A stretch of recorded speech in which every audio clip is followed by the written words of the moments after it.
కూడా good evening అండి.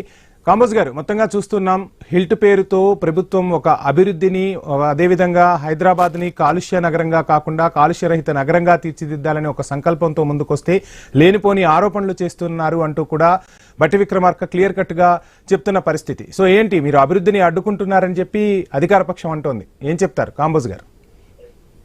Good evening తోటి ప్యానల్ మెంబర్స్ కు. ఈ రోజు గవర్నమెంట్ వచ్చిన తర్వాత ఏ పాలసీ తీసుకొచ్చినా అన్ని పాలసీలు గుట్టదాకలైంది. ఎందుకంటే హెల్త్ పాలసీ తీసుకొచ్చింది ఎంహెచ్ఎం కంపెనీల యొక్క భవిష్యత్తును ఖరాబ్ చేయడం కోసమే తీసుకొచ్చారు తప్ప ఇది ప్రజలకు ఏ విధంగా ఆమోద్యంగా లేదు.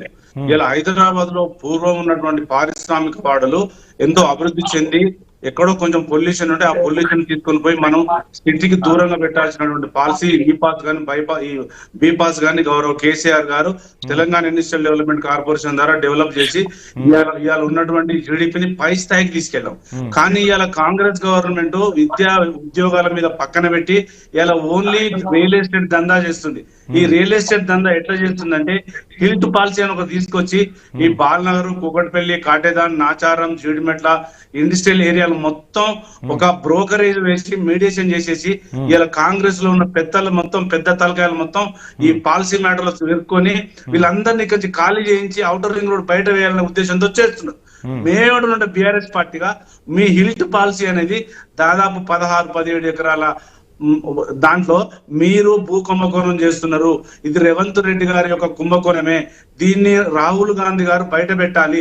ఇలా గవర్నర్ గారు బీజేపీ కలిసి ఏం చెప్పారు, మొన్న లియో బ్యాంక్ లో ఐసిఐసి బ్యాంక్ కు తాకట్టు పెట్టారు, అడ్కోకు తాకట్టు పెట్టారు, ఫ్యూచర్ సిటీని పక్కన పెట్టారు. మొత్తం కాంగ్రెస్ గవర్నమెంట్ ఈ పాలసీలను తీసుకొచ్చి ప్రజలను కన్వర్ట్ చేస్తూ బీఆర్ఎస్ వర్కింగ్ ప్రెసిడెంట్ కేటీఆర్ ఎప్పుడూ కూడా రేవంత్ రెడ్డిని ప్రశ్నించట్లేదు. ఏ వివాదంలోకైనా రాహుల్ గాంధీనే తీసుకొస్తున్నారు, రాహుల్ గాంధీయే సమాధానం చెప్పాలంటున్నారు. అది బీసీ రిజర్వేషన్లకు సంబంధించి కావచ్చు, హిల్ట్ కావచ్చు.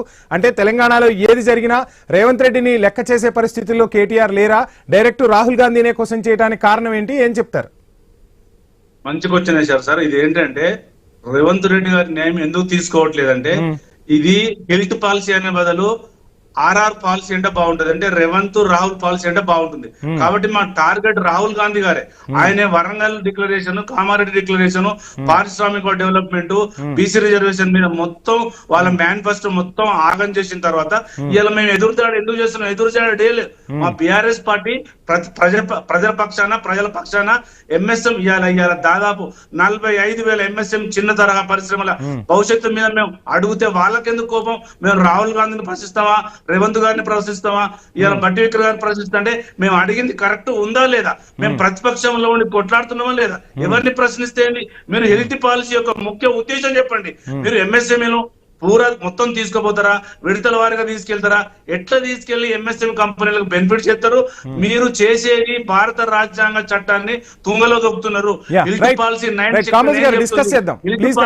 ఇవాళ కాంగ్రెస్ గవర్నమెంట్ ఓన్లీ భూదందాలు చేస్తుంది తప్ప హిల్ట్ పాలసీ తీసుకొచ్చి ఎంఎస్ఎం కంపెనీలకు బెనిఫిట్ చేయడానికి ఏమాత్రం దోహదపడడం లేదు. కాబట్టి హిల్ట్ పాలసీ అనేది రేవంత్ రెడ్డి గారు, రాహుల్ గాంధీ చేస్తున్నటువంటి కుంభకోణాలే. రైట్. నేను మళ్ళీ మీకు టైం ఇస్తాను. మృత్యుంజయ్ గారు నమస్కారం అండి. మొత్తంగా చూస్తున్నాం, మీరేమో హిల్ట్ అనే ఒక పాలసీని